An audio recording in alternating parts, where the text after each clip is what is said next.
Hello again to all subscribers and listeners of this channel.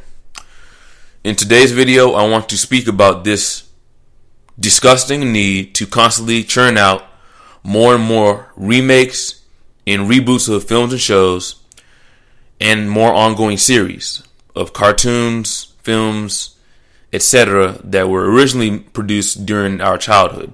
As in the millennial generation, that's like what? 20 to like 37 now, something like that. Everything we enjoyed when we were young is now just getting redone about 20 years later. And it's stale, and it's weak, and it's disrespectful.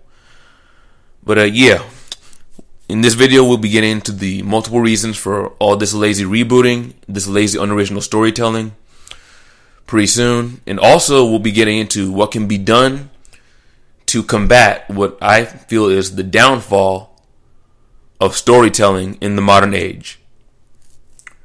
But without further ado, let us begin.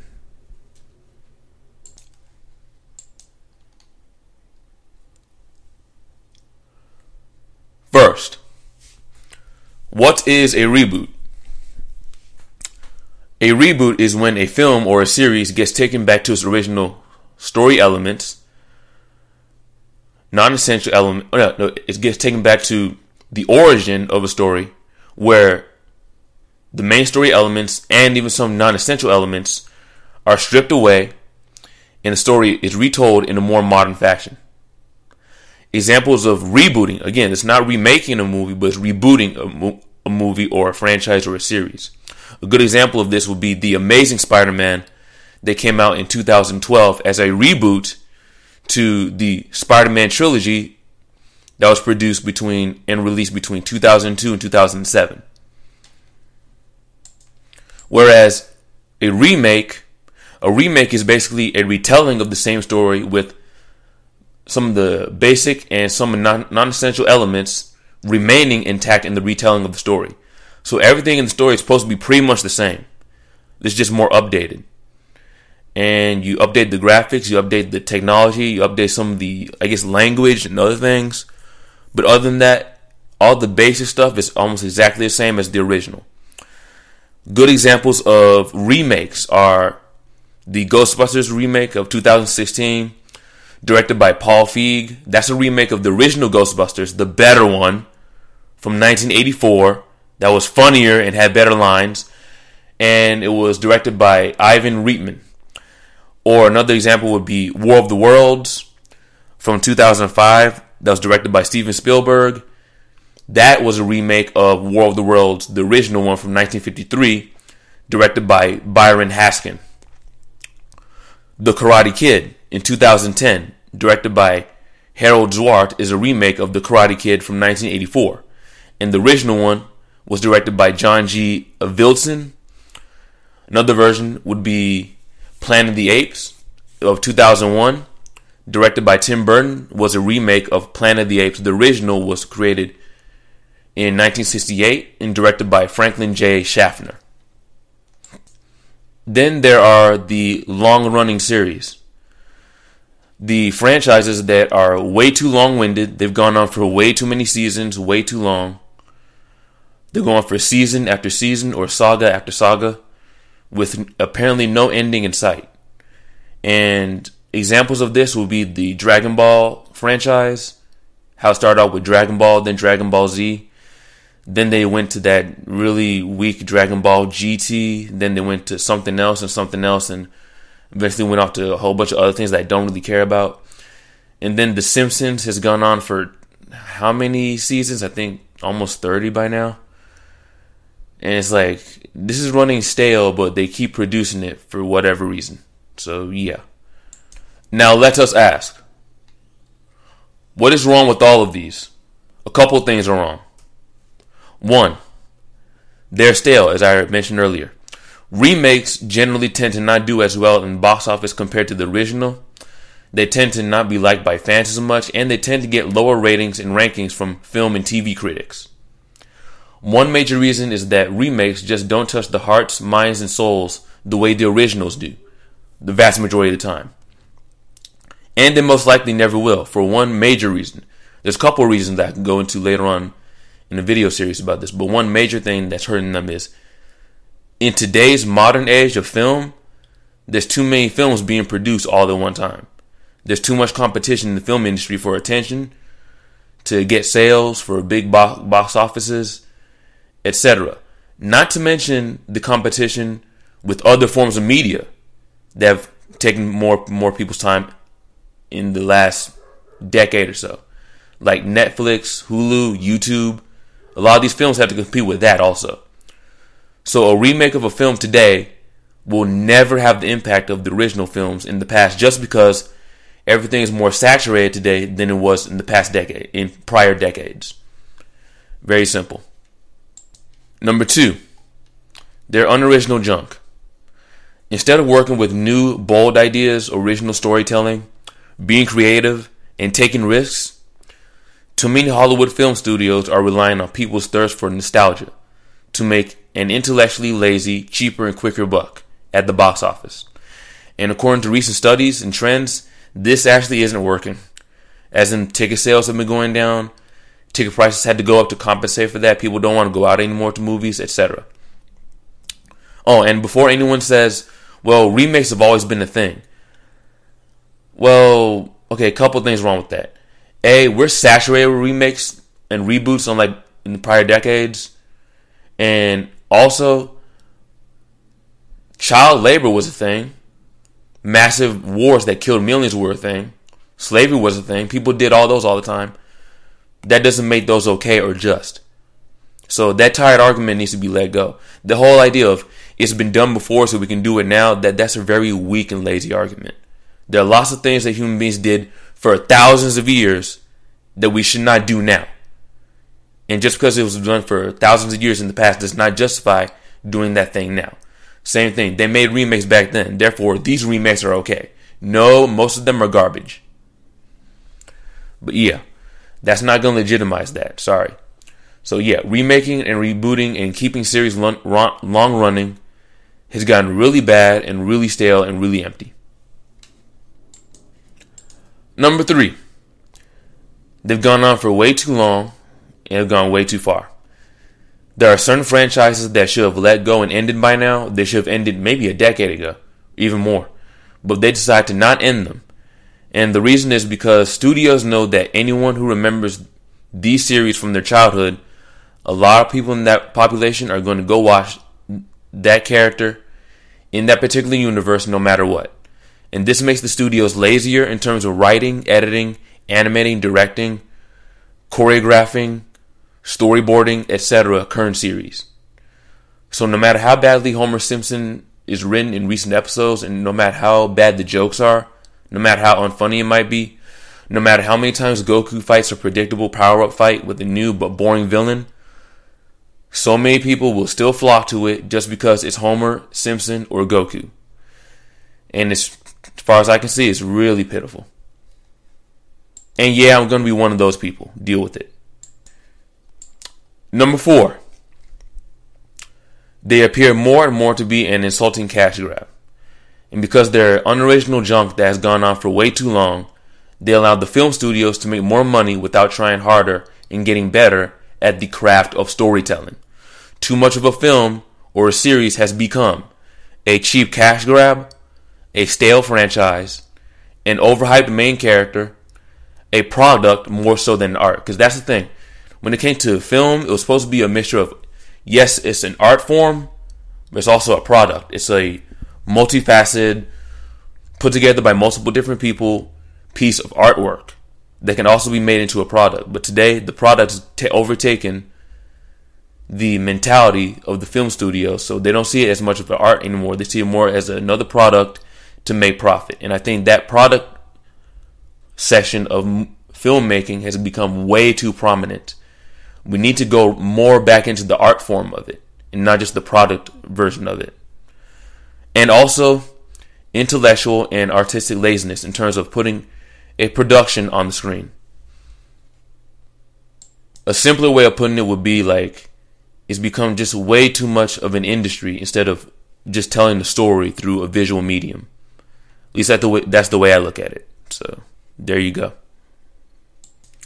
Number 5.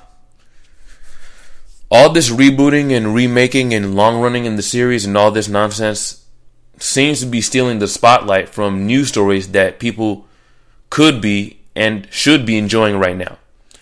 Now this, I don't have a lot of sources for it, but it just seems like common sense that this scenario would play out the way I'm about to describe it. Here's what's happening with the film studios. They focus so much of their resources on remakes, reboots, and ongoing series, then they have less interest in investing in more original screenplays and or film ideas.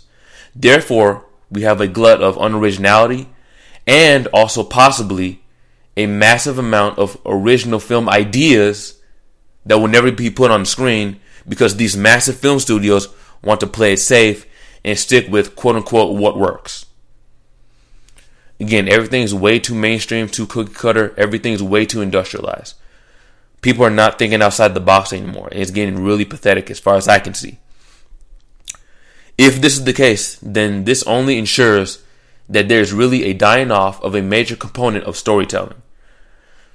It's not just the lack of originality, but it's also the lack of narrative diversity. People all over the world are going to have different experiences, dreams, viewpoints, sensations, adventures, etc. If they could just put all these together as a narrative, there will be a gigantic amount of diversity in terms of the stories that are told. But according to modern Hollywood, we can't have that. According to them, it's too risky and it won't make the film studio enough money very quickly. Again, very quick cash grab is all they care about, apparently. So the film studios seem to be adopting the same mentality as the general public. And that mentality is the instant gratification mentality. If it doesn't look like it will make a huge hit at box office, they won't produce it nor market it. So it doesn't go anywhere. It just stays a story in somebody's head, or it stays as a written screenplay or a script, and that's it. Nothing more. Number 6. Some examples. Oh boy. I'm sorry, but how many more Fast and Furious films are they going to come out with? I don't know how many are. It feels like they got like 7 of them by now. I don't know. I'm not following a lot of these franchises like that. How many more seasons of The Simpsons are we going to have to endure? And if you check online, you're going to see a lot of people have the consensus that The Simpsons was really good up until about season 8 or season 9, somewhere around there. So somewhere around the first 8 or 9 seasons. And we're on season 29 right now. That is ridiculous. Dragon Ball Super, I've never watched it. I watched a little bit of it. It didn't do anything for me. It looks really stale to me, so whatever. But apparently a lot of people flock to it because of beloved characters like Goku and Vegeta. And as far as those people are concerned, that's all they need. And there was another Transformers film this year. I didn't know that, and nor do I care. And there is also another Pirates of the Caribbean this year. Didn't know that one and don't care about that one either. And then there's Disney's lazy bitch ass. So their mentality is, hey, let's remake all of our classic films in live action / CGI. That'll be a cheap sell to all the nostalgia fans. No, I'm not going to watch your incredibly overhyped, overproduced live action version of what I watched in my childhood. I'll rewatch the original, thank you very much. I'm going to keep my money. You're so cheap, you're so lazy, and you're so disrespectful. And as far as I'm concerned, you're fucking weak.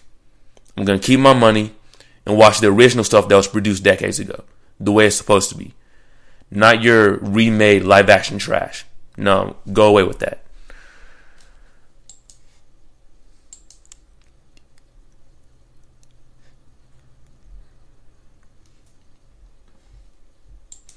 Number 7.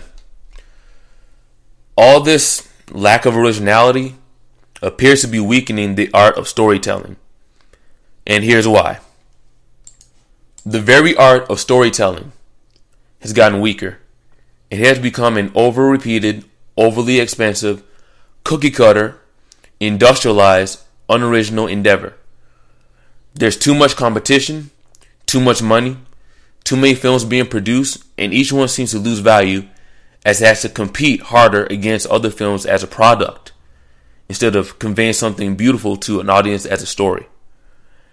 As each new film gets churned out, they all reuse increasingly similar taglines, similar scores, similar sound effects, similar CGI, similar poses and promotional art. Even the color schemes, particularly blue and orange, are severely overused. And what we're witnessing here is the phenomenon of diminished returns on investment. And it only seems to be getting worse.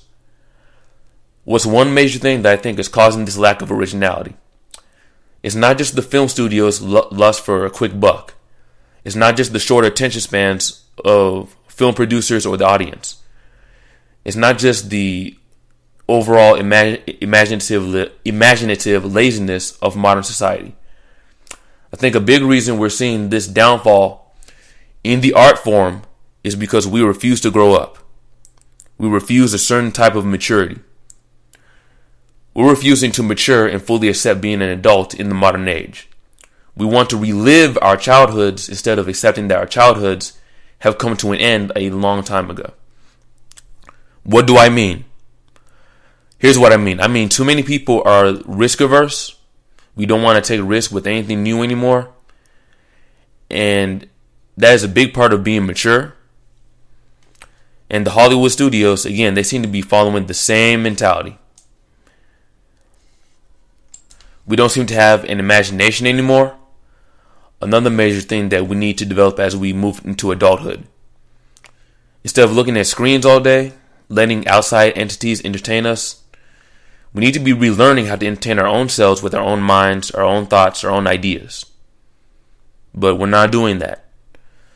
But most importantly, I think one major thing that we need to look at is it seems that our fear of death is stopping us from letting certain things go. Not a fear of our own death, but we seem to be afraid of letting other things in our life just simply pass away from us like they're supposed to. Yes, we're afraid of seeing the end of certain series or franchises because we feel that that franchise benefited us in some way, especially when we were younger, whether emotionally or monetarily. And because we don't want to see those series come to an end, we will actually waste our time, our resources, our money. We will actually push for a remake of old stories instead of creating new stories. AKA Disney and your lazy live action remakes of classics. Yeah, I'm talking to you. Sorry, but the end must come to all things, including things that we cherish in our childhood. Things that we loved as a child, they can't continue on all the way through the rest of our adult life. That's just not going to be practical. And we have to accept that. Only when the old ones go can we make room for the new. For there isn't enough room for both. And unfortunately, it seems that a large portion of modern society has not accepted that reality yet.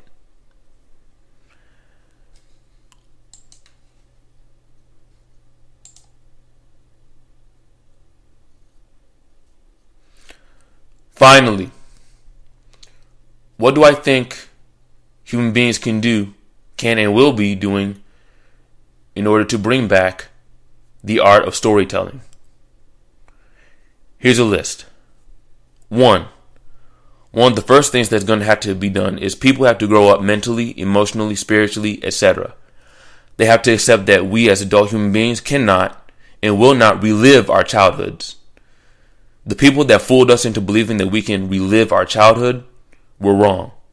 No matter how hard we try, we cannot and will not relive those sacred years of youth. We get those years once and only once in our lifetime as far as we know, and they'll never come back again.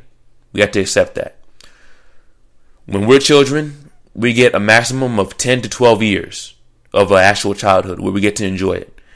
After that, certain responsibilities, internal and external stimuli, pressures, expenses, expectations, etc. have a huge impact on how we interact with reality. And no matter how long the species Homo sapiens sapien exists, that transition from childhood to adulthood shall never change. You're always going to have that transition no matter what we do. So instead of trying to relive those years of being a child, it will be more productive to live as an adult in a way that is the least stressful, but also the most fruitful and most productive. That's the best way to do it, as far as I can see. Leave the childhood behind. Always cherish it. Always remember it for how good it was. But don't waste the adult life trying to relive it. That's just not a good use of resources or a good use of time at all. 2, once this is done, you should also shut down or reduce the amount of external visual stimuli that you receive or that we receive. This will allow the mind to wander. This will allow the ideas to come up. This will allow the imagination to come up. And that's what needs to happen. We need to reconnect with that mind that can daydream. Again, allow the mind to wander. And hopefully the mind will wander back into a sacred realm. The realm of imagination. 3, at this point, if these 2 things are done, people should start sharing their experiences, their insights, their stories. Write them down, put them in a video, put them in an audio version, whatever it takes. Make them a poem, make it a screenplay, whatever. Put these stories out there on smaller platforms in more diverse media. Put them in smaller, more localized media where these increasingly diverse, original, but smaller stories can be shared and experienced. And if this is done, what I hope to see more of is podcasts on major stream sites and more privately owned websites. More stage plays in libraries, schools, concert halls, parks, local communities. More original shorts, animations, indie films. I love a lot of indie films. Performed and spread through sites like Minds.com or DeviantArt or Newgrounds. I love Newgrounds. Newgrounds is a really good place where you can find a lot of that. Really small, independent, well scripted, but well put together independent films. Really nice. In fact, I might link to that in the description in the bottom. Yeah. Minds, DeviantArt, Newgrounds.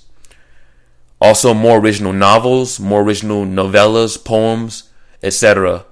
that are shared through people's social media. Or even better, people increasingly, I hope, will start sharing these stories through their own websites that are owned and operated by them specifically.